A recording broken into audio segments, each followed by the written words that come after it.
Assalamualaikum warahmatullahi wabarakatuh. Perkenalkan, nama saya Nur Siregar. Di sini saya akan menjawab soal UAS dengan dosen pengampunya Bapak Irfan Dida, SHMH. Langsung aja, yang pertama soalnya. Jelaskan yang dimaksud dengan hukum, kekayaan intelektual, dan hukum kekayaan intelektual. Hukum adalah peraturan berupa norma dan sanksi yang bertujuan mengatur tingkah laku manusia untuk mencegah terjadinya untuk menjaga ketertiban, keadilan, dan mencegah terjadinya kekacauan. Kemudian kekayaan intelektual adalah berupa kekayaan yang timbul atau lahir dari kemampuan intelek manusia atau lahir atau dihasilkan dari kemampuan intelek manusia melalui curahan waktu, tenaga, pikiran, daya cipta, rasa, dan karyanya. Karyanya ini bisa berupa karya-karyanya ini bisa berupa di bidang teknologi, ilmu pengetahuan, seni, dan sastra. Kemudian hukum kekayaan intelektual. Hukum kekayaan intelektual adalah merupakan hak privat bagi seseorang untuk menghasilkan yang menghasilkan karya intelektualnya, yaitu dengan kata lain hukum yang mengatur tentang hak kepemilikan intelektual gitu. Terus soal yang kedua, perlindungan terhadap hak cipta di Indonesia sudah diakui dan dilaksanakan.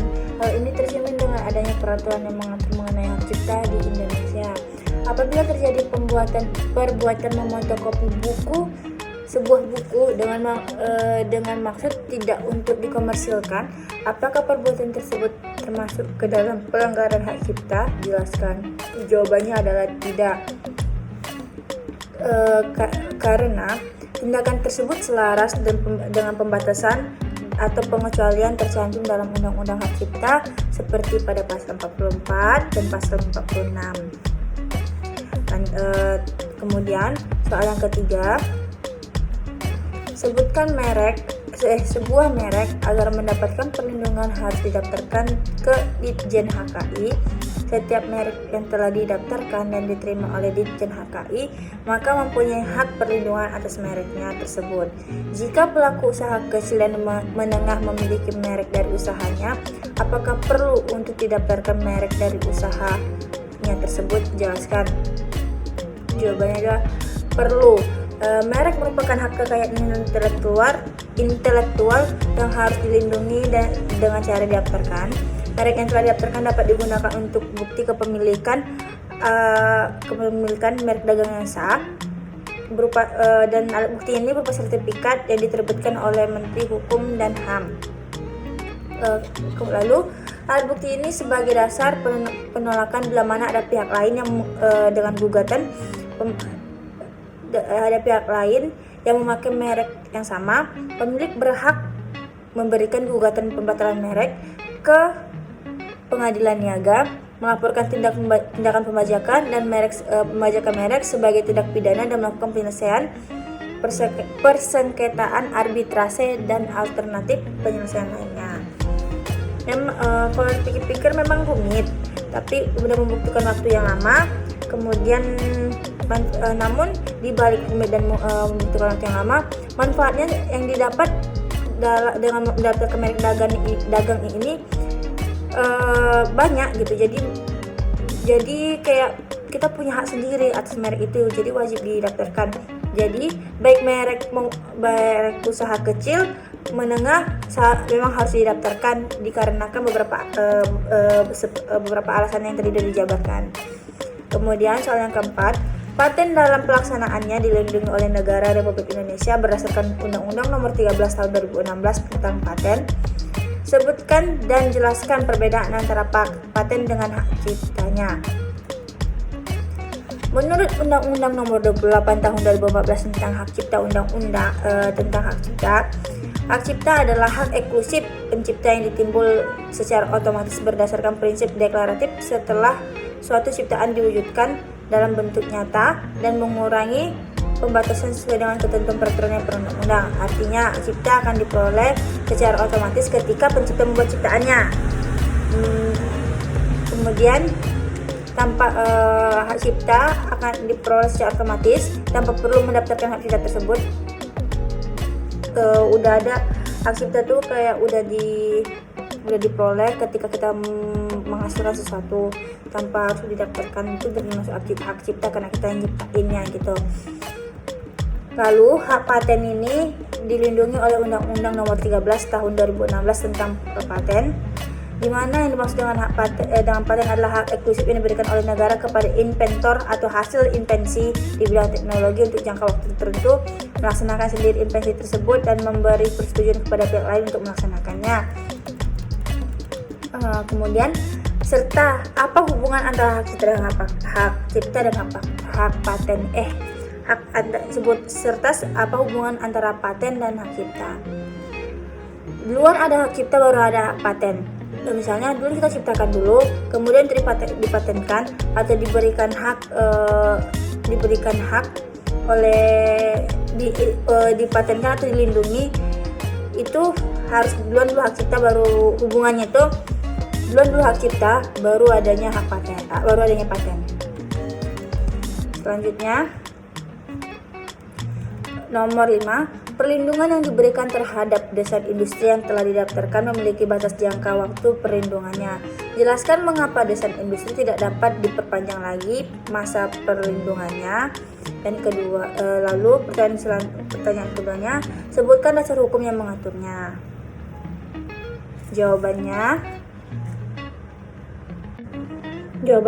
Undang-Undang Nomor 51 Tahun 2000 tentang Desain Industri mengadopsi ketentuan Agreement on Trade Related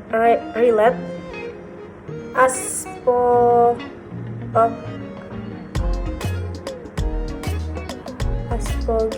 of Intellectual Property Rights yang disingkat dengan TRIPS Agreement. Perlindungan atas karya desain industri merupakan salah satu perlindungan hak kekayaan intelektual dan diatur dalam TRIPS Agreement. Sebagaimana TRIPS Agreement ini, Undang-Undang Desain Industri tidak mengatur mengenai perpanjangan jangka waktu perlindungan itu sebabnya tidak ada perpanjangan jangka waktu perlindungan hak desain industri hak desain industri. Karena desain industri ini yang mengatur itu adalah TRIPS Agreement, tapi di TRIPS Agreement ini tidak diatur tentang mengenai perpanjangan waktunya, makanya tidak mengatur mengenai perpanjangan waktu perlindungan. Itu sebabnya perpanjangan jangka waktu untuk perlindungan hak desain ini tidak ada karena memang tidak diatur oleh TRIPS Agreement ini. Terus dasar hukumnya adalah Undang-Undang Nomor 31 Tahun 2000. Kemudian soal nomor 6, sebutkan dan jelaskan bagaimana cara untuk mengajukan permohonan pendaftaran desain tata letak sirkuit terpadu di Indonesia. Kemudian berapa biaya dan administrasi untuk pengajuan permohonan pendaftaran tersebut? Jawabannya, mengajukan permohonan cara mengajukan permohonan ke kantor Direktorat Jenderal Kekayaan Intelektual secara tertulis dalam bahasa Indonesia yang mengisi formulir, di mana formulir ini memuat tentang tanggal, bulan, dan surat permohonan, nama lengkap kewarganegaraan pendesain, nama lengkap kewarganegaraan pemohon, nama dan alamat lengkap kuasa apabila permohonan diajukan melalui kuasa, dan tanggal pertama kali dieksploitasi secara komersial apabila sudah pernah dieksploitasi sebelum permohonan diajukan. Kemudian permohonan ditandatangani oleh pemohon atau kuasanya, serta dilampiri salinan gambar atau foto serta uraian yang dimohonkan pendaftarnya. Surat kuasa khusus dalam hal permohonan diajukan melalui kuasa. Surat pernyataan bahwa desain yang dimohonkan terdapat adalah miliknya. Kemudian surat keterangan yang menjelaskan mengenai tanggal eksploitasi pertama kali secara komersial. Dan kemudian dalam hal permohonan diajukan secara bersama-sama oleh lebih dari satu pemohon. Pemohon tersebut ditandatangani oleh salah satu pemohon dengan dilampiri persetujuan tertulis dari pemohon lainnya. Dalam permohonan diajukan oleh bukan pendesain, permohonan harus disertai pernyataan yang lengkap dan bukti yang cukup bahwa pemohon berhak atas desain industri yang bersangkutan. Kalau seandainya itu kalau untuk bukan yang pemiliknya, tapi dia berhak tentang itunya, harus ada surat lampiran tentang buktinya. Kemudian kalau biaya administrasi permohonan pendaftaran desain tata letak sirkuit ini, UMKM-nya permohonan itu 400.000, kemudian non UMKM-nya 700.000. Kemudian soal nomor 7, sebutkan dan jelaskan apa yang harus dilakukan oleh perusahaan apabila karyawan membocorkan rahasia dagang ke perusahaan lain. Sebutkan dasar hukumnya, berikan contoh. Terdapat perbedaan antara rahasia perusahaan dan rahasia dagang, sebagaimana dikutip dalam pedoman penjelasan pasal 23 Undang-Undang Nomor 5 Tahun 1999 tentang larangan praktik monopoli dan persaingan usaha tidak sehat, yang dimuat dalam halaman http://www.kppu.go.id, yang mana rahasia perusahaan tidak dapat disamakan dengan rahasia dagang, mengingat dalam rahasia dagang pemegang hak dapat memberikan lisensi kepada pihak lain karena rahasia dagang sudah pasti memiliki nilai ekonomis, sedangkan rahasia perusahaan tidak. Rahasia dagang adalah hak atas kekayaan intelektual yang menurut sistem hukum Eropa kontinental merupakan suatu right of Voortbrengselen van de Geest, yang artinya hak atas hasil produk kejiwaan manusia. Sedangkan rahasia perusahaan belum tentu. Menurut pasal 1 angka 1 Undang-Undang Nomor 3 tahun 2000 tentang rahasia dagang adalah informasi yang tidak diketahui oleh umum di bidang teknologi dan bisnis, mempunyai nilai ekonomis karena berguna dalam kegiatan usaha dan dijaga kerahasiaannya oleh pemilik rahasia dagang. Jadi, apabila seorang dengan sengaja mengungkapkan rahasia dagang, mengingkari kesepakatan atau mengingkari kewajiban tertulis atau tidak tertulis untuk menjaga rahasia dagang yang bersangkutan, pihak tersebut dapat melaporkan tindakannya itu, tindakan seseorang itu dengan menjadi suatu tindakan pidana, sebagaimana diatur dalam undang-undang diatur dalam pasal 17 Jom pasal 13 Undang-Undang Nomor 30 tahun 2000. Kemudian contoh kasusnya ini dari putusan Mahkamah Agung nomor 78 K strip PID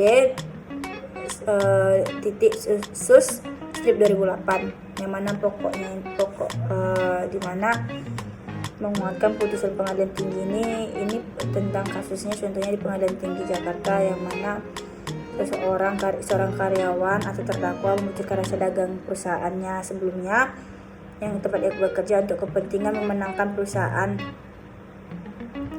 yang lain dalam suatu tender mengadakan barang. Ia dibayar oleh perusahaan lain sebesar 200 juta dan mengatakan bahwa ia dikeluarkan dari perusahaan tempat ia bekerja. Jadi ini termasuk dalam kategori kasus pidana. Jadi contohnya itu terdapat dalam berkas Pengadilan Tinggi nomor 14 pidana 2008 PT DKI, Pengadilan Tinggi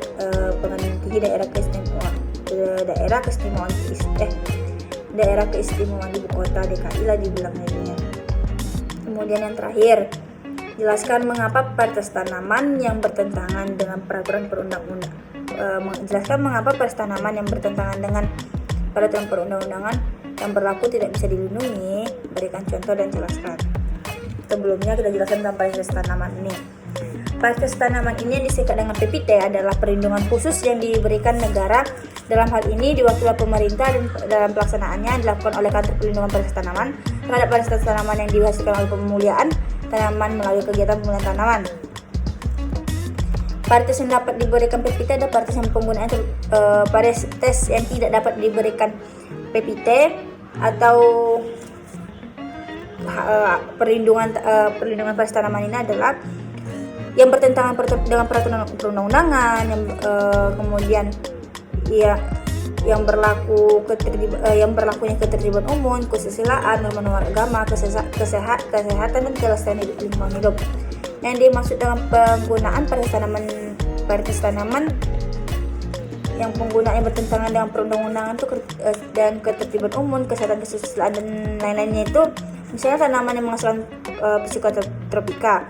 Sedangkan yang bertentangan dengan norma-norma agama adalah yang mengandung gen hewan yang dilarang yang bertentangan dengan norma agama tertentu.